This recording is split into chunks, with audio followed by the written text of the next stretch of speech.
it's not quite as spontaneous as it was, but that's okay. But that it hasn't stopped us from being loving together, and I don't think anything would. As far as my sexual relationship with Richard, I really don't think that cancer had a bearing on it. I had gone through menopause, and so things weren't as good as they were in my younger years. But I really think that the cancer part of it didn't have anything to do with it. It was just the natural progression of a couple that's been married for 43 years. When we're talking about sexuality, we're talking in a very broad way, and I think what we also have to look at in terms of that is intimacy and the impact on their relationship on the whole. So there are some things that we will see as a cause of treatment for gynecological cancer that can cause physical issues which will impact on sexual function. Radiotherapy can cause a narrowing of the vagina that can make sex more uncomfortable, but people often feel different in how they see themselves as a woman, and may need to build up their confidence and their self-esteem as to how they feel. On top of all that, they're also dealing with coming to terms with their changed body image. The scar may be a major issue for them, and they may feel that they can't talk openly to their partners. Often misconceptions can occur relating to sexual function. A partner may not want to make advances, or so he or she sees it, because they feel that they are taking advantage of somebody and it may cause them pain or discomfort, or that they're being neglectful and putting their own needs first. The woman herself may perceive that as, he's not interested, he doesn't find me attractive anymore, and withdraw even more into herself. So a lot of the issues can be related to communication as well, and that openness between partners. A woman with ovarian cancer who will have generally come through fairly radical surgery and then very intensive chemotherapy is likely to be still experiencing some chemotherapy side effects, which are going to have major impacts on how she sees herself, both as a woman, but also sees herself in terms of her sexual relationships. If she's suffering from fatigue, nausea, pain of peripheral neuropathy, which is tingling that can happen with some chemotherapy drugs in the hands and feet, these sort of things are going to make her not feel as if she particularly wants to be intimate in her relationships. Cervical cancer comes with a lot of misconceptions. People talk about the human papillomavirus, HPV virus, and have all sorts of thoughts about how their cancer occurred. So there can be many myths and misconceptions that need to be dealt with before we're even addressing the physical aspects of a cervical cancer. There may be a feel, because of the association with the virus, that this cancer can be transmitted or can be affected by sexual activity, and they're all myths and misconceptions that we really have to deal openly and honestly with to reassure the woman and her partner.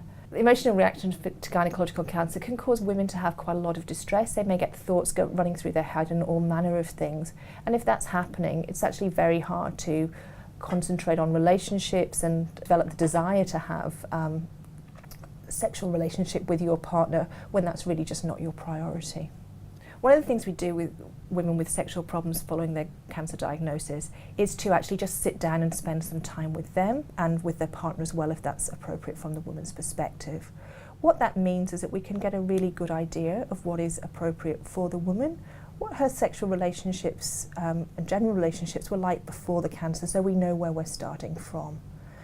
It's actually very common for people just to generally have a loss of desire because of things that have gone on, the fact that they've had their treatment, that they may be suffering from fatigue. And there are simple strategies that we can address to deal with that, such as encouraging people to actually get back to normal aspects of their relationship, again, going out on dates, doing things that are enhance intimacy but are not sexually threatening, like having baths together, like massage, but just finding out how they used to connect in the past before and actually getting back to that. It also then takes the pressure off actually having sexual intercourse itself, because that can be a major issue for some women, that there are fears around starting having relationships again. So a significant way to deal with that is during conversation, just to dispel any myths and misconceptions. People might be frightened that after surgery or radiotherapy they could do some harm if they have sex again, and we need to clear any myths and misconceptions that people have. It's really common in the community for people to have dissatisfaction in their sexual life, and so if you add into that the physical and emotional distress of a cancer diagnosis, then it's not surprising to me that this is an issue for you, and in fact it's an issue for most of the women I see. Sexual issues after gynecological cancer is a really tricky issue because there are lots of myths and misunderstandings about sexuality in the general community, and so no differently among women with gynecological cancer. And it's also something that we're socialised, at least in our culture, not to talk about. So nice girls don't talk about sex. And women who go to playgroup, for example, or to a mother's group or to a senior citizens club might talk about all sorts of things, and they might even talk about difficult relationships and difficulties within the family, but they don't usually talk about what they're doing sexually. So that's the first obstacle, is to even give women a sense that it's okay to talk about sex. So giving them permission is the first thing, just to be able to say, you know, after this sort of treatment, it's really common to have difficulties in your sexual function, and I wonder if that's been an issue for you. That still gives them the opportunity to say, oh no, thank you, it's fine and everything's going okay. But it also, as they tell us sometimes, is, oh, thank goodness someone's asked me about that, because actually I've been having a really difficult time and I didn't know what people would think of me if I said I'm having trouble with my sex life. So permission is the first thing. Then the information that we need to give to them and to their partners about how the cancer has impacted on their sexual function, as well as just normalising the fact that we expect this after this treatment, and so there's nothing unusual or abnormal about you, that it's a little bit difficult to get back to being a sexual and intimate human being.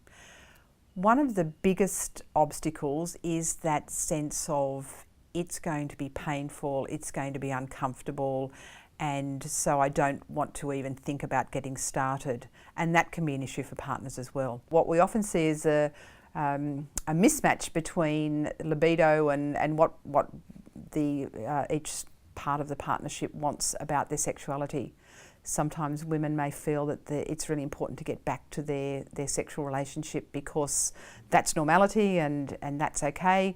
But men are feeling like, gosh, she's been through so much and I can't I can't be demanding, I can't put pressure on to ask for sex, that would really be too much. You might need to redefine what sex means for you if vaginal intercourse isn't going to be possible anymore. And so if in your relationship that's what you've done for 20 years, maybe we need to think about what you could do as an alternative. Women often also have the sense that they've lost femininity, that the essentials of being a woman have been taken away from them by their cancer treatment. Defining sexuality is in fact one of the more liberating things we can do for women, because in our culture we think about sexuality as vaginal intercourse. And so to talk about your intimate self is really something that women may not have thought about for a long time. So it's about the way you look, about the way you feel, it's about how you relate to someone else.